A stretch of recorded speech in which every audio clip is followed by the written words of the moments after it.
SV news కు స్వాగతం. ముందుగా హెడ్లైన్స్. తమిళనాడు శివకాశిలో భారీ పేలుడు, 5 మృతి.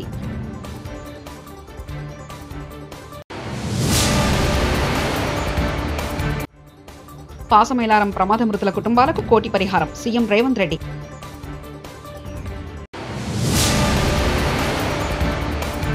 మలకపల్లిలో పేదల సేవలో ముఖ్యమంత్రి నారా చంద్రబాబు నాయుడు.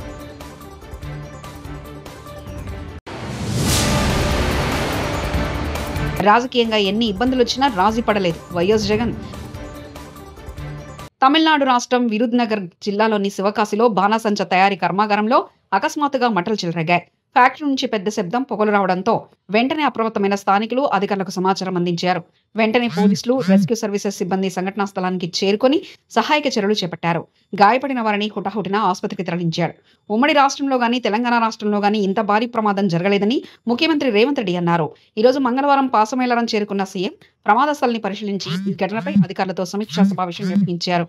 అనంతరం మీడియాతో మాట్లాడుతూ పాసమేలారం ఘటన అనంతరం మంత్రులు, జిల్లా అధికారులు, పోలీసు అధికారులు పరిస్థితులను పర్యవేక్షిస్తున్నారని తెలిపారు. మృతుల్ని తరలించడం, క్షతగాత్రుల్ని ఆసుపత్రికి తరలించడం వంటివి అధికారులు దగ్గర నుండి మరీ చూసుకుంటున్నారన్నారు. ఈ ప్రమాదం చాలా మంది ప్రాణాలు బలిగొందని, ప్రమాదం దురదృష్టకరమంటూ ఆవేదన వ్యక్తం చేశారు. వాళ్ళకి రావాల్సిన ₹1,00,00,000 శాతంతో నేను పని మిత్రమా. చనిపోయిన కుటుంబాలకు ₹1,00,00,000 వాళ్ళకు వస్తాయి. ధన్యవాదాలు.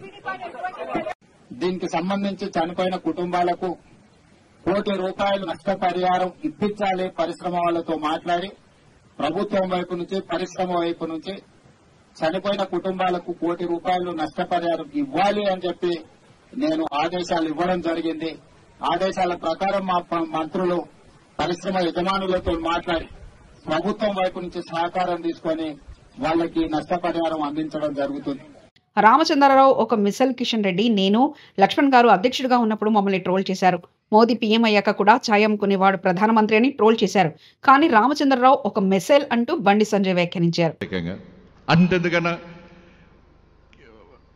నరేంద్ర మోడీ గారు ప్రధానమంత్రి అయిన తర్వాత కూడా ఈ దేశంలో ఒక ఛాయ్ అమ్ముకునే వ్యక్తిని ప్రధానమంత్రి చేసిరని చెప్పి ట్రోల్ చేసిన వాళ్ళు అడ్రస్ లేకుండా అందరూ కూడా ఆ పార్టీలే కాలగర్భంలో కలిసిపోయిన అందరూ కూడా. కానీ ఇలా దేశానికి నరేంద్ర మోడీ గారు ఎంత గొప్ప సేవ చేస్తుండో, ఒక శక్తివంతమైన భారతదేశ నిర్మాణం కోసం ఏ విధంగా కష్టపడి పనిచేసారో ఇలా మనం చూస్తున్నాం మనం. అందుకే చాలా మంది రామచంద్ర గారు ఏం చేసిరని తెలంగాణ రాష్ట్ర అధ్యక్షుడు చెప్పి చాలా మంది అనేక పార్టీలు ప్రశ్నిస్తున్నాయి. వాళ్ళ ఒక మిసైల్ అన్న రామచంద్రరావు గారు, ఒక మిసైల్. కొవ్వూరు నియోజకవర్గం మలకపల్లిలో పేదల సేవలో కార్యక్రమంలో పాల్గొన్న ముఖ్యమంత్రి నారా చంద్రబాబు నాయుడు ఇలాంటివన్నీ చేస్తున్నాయి. సంక్షేమ కార్యక్రమాలకు నాంది పలికాం. నేను ఆ రోజు ఒకే మాట చెప్పాను, సూపర్ 6 అన్నాం. అవన్నిటి కూడా కట్టుబడి ఉన్నాం. అన్నా క్యాంటీన్లు మళ్ళీ ప్రారంభించాం. 203 అన్నా క్యాంటీన్లు ఇస్తున్నాం. మా ఆడబిడ్డలకి నేనే దీపం పెట్టాను, వంట గ్యాస్ ఇచ్చాను.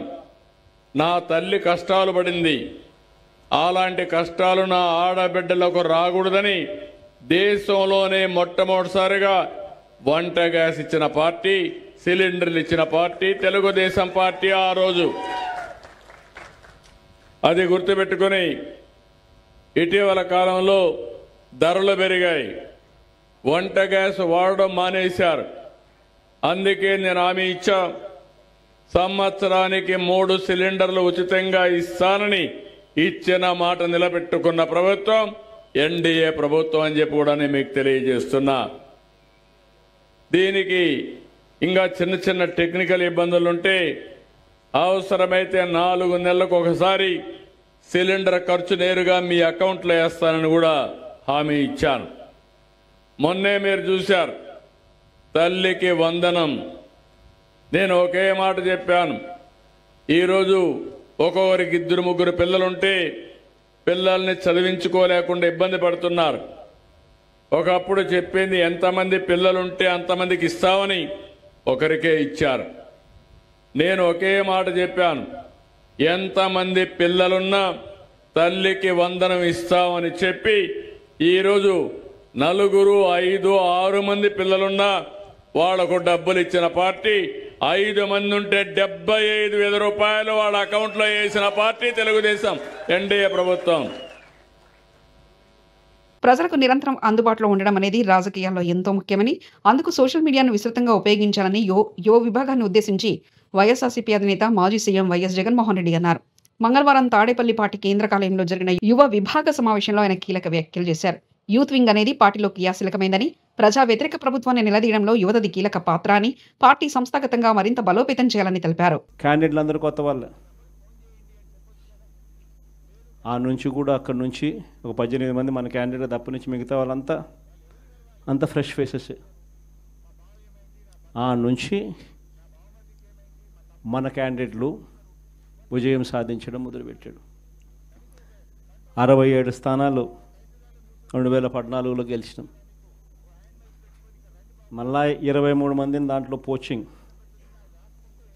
మళ్ళా మనల్ని పార్టీని వీకెన్ చేయడం కోసం అని చెప్పి 9 మంది ఎంపీలు గెలిస్తే 3 ఎంపీలను పోచింగ్, 67 మంది ఎమ్మెల్యేలో 23 మంది ఎమ్మెల్యేలు పోచింగ్.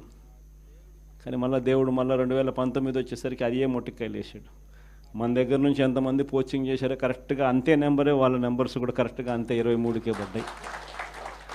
ఎంపీలు ఎంతమందిని పోచింగ్ చేశారో మళ్ళీ కరెక్ట్గా అంతే నెంబర్స్తోనే వాళ్ళ నెంబర్లు కూడా కట్టడయ్యాయి. నేను చెప్పేది ఎందుకు చెప్తా ఉన్నానంటే, ఈ విషయాలు అందరూ కొత్త వాళ్ళే. కొత్తదనానికి విలువ అన్నది ప్రతిపక్షంలో ఉన్నప్పుడే వస్తుంది. ప్రతిపక్షంలో ఏ నాయకుడైనా ఎదగలుగుతాడు, ఎవరైనా నాయకుడు కాగలుగుతాడు. అయితే 2 గుణాలు ఉండాలి. ఒకటి ప్రజలకు అందుబాటులో ఉండడం, రెండవది చిక్కటి చిరునవ్వుతో పలకరింపు. 2 ఖచ్చితంగా ఉండాలి. ప్రతిపక్షంలో ఉండాల్సింది మరొక మేజర్ గుణం ఏమిటి అని అంటే, ప్రజలకు ఏదైనా సమస్య వచ్చినప్పుడు ప్రజల తరపున మనం ప్రజలకు తోడుగా నిలబడగలగడం. ఈ 3 చేయగలిగితే ఎవరైనా లీడర్ కాగలుగుతాడు. ఇక్కడి నుంచి స్టార్ట్ చేయండి. నియోజకవర్గం స్థాయిలో నియోజకవర్గ అధ్యక్షుడిగా ఉన్న ప్రతి ఒక్కరికి నేను చెప్తా ఉన్నా, ఈ రోజు నుంచి స్టార్ట్ చేయండి. మనం ఈరోజు చూసేది యూత్ అధ్యక్షుడిగా, నియోజకవర్గం ఇన్ఛార్జిగా, యూత్ అధ్యక్షుడిగా ఫస్ట్ అడిగే ఇది. మీ చివరి అడుగు ఎమ్మెల్యే కావడం, అది గుర్తుపెట్టుకోండి.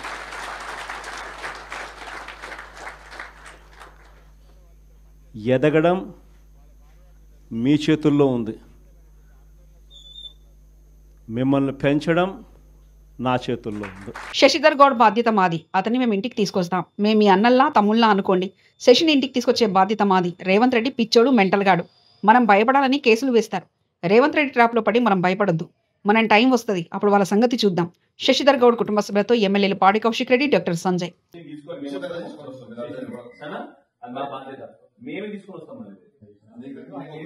నా మీద కూడా నేను ఎమ్మెల్యేగా ఉన్నా, నా మీద ఇప్పటికి 30-40 కేసులు పెట్టింది. సో వాడు రోజులకు ఒక ఆనందం, వాడు పిచ్చోడు, మెంటల్గాడు రేవంత్ రెడ్డి. అవమానించాలని అట్లా చేశారు. మనం దానికి అధైర్యపడకూడదు. ఒక్కటి మీకు చెప్తా, వాడు చేసిన ట్రాప్ లో మీకు పడదు. వాడు మీరు ఇట్లా బాధపడాలి, మీరు అవమానంగా ఫీల్ కావాలి, ఇట్లా వాడు చేస్తాడు. వాడు ఏం చేసినా చేసుకుని మనం ధైర్యంగా ఉండాలి. బాలను మన శశిని తీసుకొచ్చిన రోజు అద్భుతంగా తీసుకొని వద్దాం. శశిని మంచిగా గాలి అంతా కూడా శశికి మంచి పేరు ఉంటే చేసే బాధ్యత మాది. కేసీఆర్ గారి నాయకత్వంలో, కేటీఆర్ గారి నాయకత్వంలో, హరీష్ రావు నాయకత్వంలో చేసే బాధ్యత మాది. గ్యారెంటీ మీకు అండకుంటాం. మీరు అస్సలు అధైర్యపడకండి. అద్భుతంగా తీసుకొని వస్తాం. మీకు రోడ్డు అని మళ్ళీ మేము వస్తాయి. మీరు ఏడవద్దు, కంటిన్యూ పెట్టవద్దు. మనం ధైర్యంగా ఉండాలి. వాడికి కావాల్సింది అదే. మనం ఎందుకు ఏడవాలి? ఏం కాదు. నీకేమంటా నేనేమంటా, ఏం వరి కాకుండా ఏం కాదు. మనం ధైర్యంగా ఉండాలి. ఎందుకంటే మనం ధైర్యంగా ఉంటే పిల్లలు ధైర్యంగా ఉంటారు. కాబట్టి మనం ధైర్యంగా ఉండాలి. Don't worry, we will take care. సంగతి ఏదో చూద్దాం. మన టైం కూడా వస్తుంది. మన టైం వచ్చినప్పుడు కూడా మళ్ళీ వాళ్ళకు కూడా ఇప్పుడు ఎట్లయితే చేస్తుందో గట్లనే చేస్తాం. డబ్బులు చేస్తాం వాళ్ళకి. మన టైం వస్తుంది. ఏం వరి కాకుండా అదే పడకుండా చేద్దాం. మనకు టైం వస్తుంది. మన రాష్ట్రంలోని నాందేడ్ జిల్లా ధర్మాబాద్ సమీపంలో గోదావరి నదిపై నిర్మించిన బాబ్లీ ప్రాజెక్ట్ 14 గేట్లను మంగళవారం సిడబ్ల్యూసీ పర్యవేక్షణలో ఇరు రాష్ట్రాల అధికారులు తెరిచారు. ప్రస్తుతం 1064 అడుగుల వద్ద నీరు నిల్వ ఉందని అధికారులు తెలిపారు. సుప్రీంకోర్టు ఆదేశాల మేరకు మహారాష్ట్ర ప్రభుత్వం ఏటా జూలై 1న ప్రాజెక్టు 14 గేట్లు ఎత్తి అక్టోబర్ 28 వరకు నదీ ప్రవాహానికి ఆటంకం లేకుండా తెరిచి ఉంచుతుంటుందని తెలిపారు.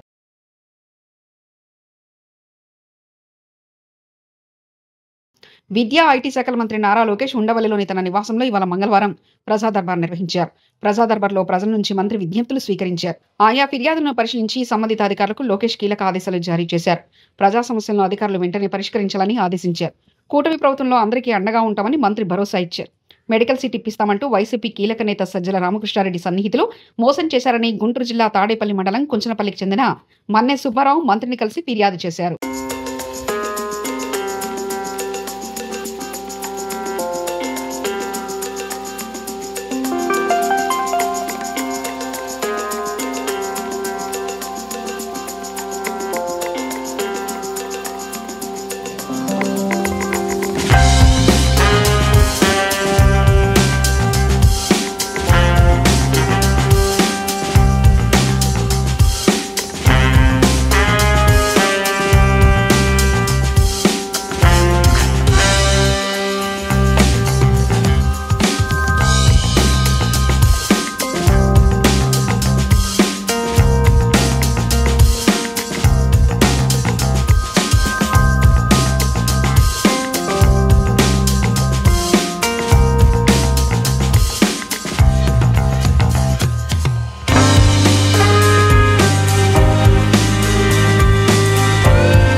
ఉత్తరాంధ్రలో గ్రంథాలయ ఉద్యమ వ్యాప్తికి ఆద్యుడు స్వర్గీయ జయంతి రామలక్ష్మణమూర్తి అని, ఆయన నడిచే గ్రంథాలయమని మాజీ గ్రంథాలయ సంస్థ చైర్మన్ రాంగల్లి పోతన్న అన్నారు.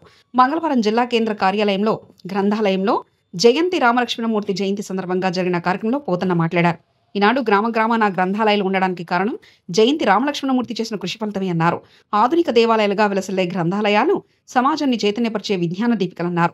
జయంతి రామలక్ష్మణమూర్తి ఒక ఉపాధ్యాయునిగా జ్ఞానజ్యోతులు వెలిగించిన బోధకుడని, వారి ఆశయాలను కొనసాగిస్తూ మన ముందుకు సాగాలని పోతన్న కోరారు.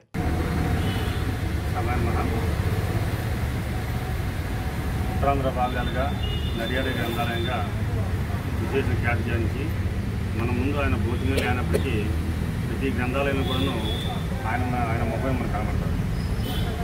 ఒక కార్యక్రమంలో చేపట్టేటప్పుడు ఏ విధంగా నిర్వహణ చేయాలి, ఎలా నిర్వహించాలి, ఒక నిర్మాణ సంఘ సంస్థ రూపొందించడంలో మన జయంతి గారు నడియాడే గ్రంథాలయంగా పేరు తెచ్చుకున్నారు. ఆయన ఎప్పుడూ ఒక బ్యాగు తెచ్చి ఎవరు కనిపించినా తన పుస్తకం ఇచ్చి ఇది చదివి దీని మీద ఏమైనా మాట్లాడదామా అని ప్రతి స్నేహితుడికి కూడా దానికి పోయే వాళ్ళు కూడా ఆ పుస్తకం ఇచ్చి వాళ్ళు చదవమని ఒత్తిడి తెచ్చేవారు. ఒక వారం 10 రోజుల తర్వాత మళ్ళీ ఆయన అక్కడ కనిపిస్తే ఏం మాట్లాడతా ఈ పుస్తకంలో ఉన్న విషయం ఏంటి, మంచి చెడ్డ డిస్కస్ చేసేటువంటి మంచి మానవతావాది. చివరి వరకు కూడా గ్రంథాలయ ఉద్యమంలో ఉన్నారు. అంతేకాకుండా ఉపాధ్యాయ రంగంలో చాలా పేరు తెచ్చుకున్నారు. ఒక ఉపాధ్యాయ రాష్ట్ర నాయకుడిగా కూడా అతను తీర్చిదిద్దబడ్డామని మనందరికీ తెలిసిన విషయమే. నడియాడే గ్రంథాలయమే కాకుండా అన్ని సమస్యల మీద అతనికి ఒక అవగాహన ఉంది. ఎక్కడికి రమ్మంటే అక్కడికి వచ్చి వాళ్ళ తాలూకా స్వభావం, వాళ్ళ తాలూకా శక్తి కోసం ప్రజలకు చెప్పి వాళ్ళని మోటివేట్ చేసి వాళ్ళని చైతన్యపరిచేవారు. రానున్నటువంటి సమాజానికి ముందు చూపు మన జయంతి రామలక్ష్మణమూర్తి గారు. ఆయన కోసం రోజంతా మాట్లాడిన తన సంపద ఉంటుంది. ఆయన చాలా సింపుల్సిటీ, తన పిల్లలకు కూడా స్వార్థాన్ని చూపించలేదు. అతనికి రాజకీయ పలుకుబడి ఉన్న తన పిల్లల్ని రాజకీయంగా చెప్పి వాళ్ళకి ఉద్యోగాలు వేయించుకుని ఇలాంటి తప్పుడు పనులు ఏమీ చేయకుండా జీవితాంతం చక్కటి మంచితనంతోనే ఒక నిరాడంబరంగా చివరి వరకు ఆయన ఒక పాత్రలోనే జీవించారు. ఇంటి పక్కనే గ్రంథాలయం, తన సొంత గ్రంథాలయం కూడా స్థాపించి ఆ గ్రంథాలయం చివరి వరకు కూడా నడిపించే మహానుభావులు. అతను ఎంతో ఈ గ్రంథాలయ ఉద్యమానికి ఆది నాయకుడు మన జిల్లాలో ఆయనకి మరింతగా తమిళనాడు శివకాశిలో భారీ పేలుడు, 5 మృతి.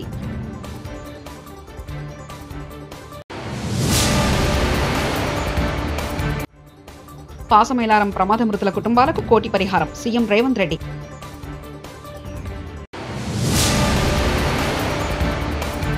మలకపల్లిలో పేదల సేవలో ముఖ్యమంత్రి నారా చంద్రబాబు నాయుడు.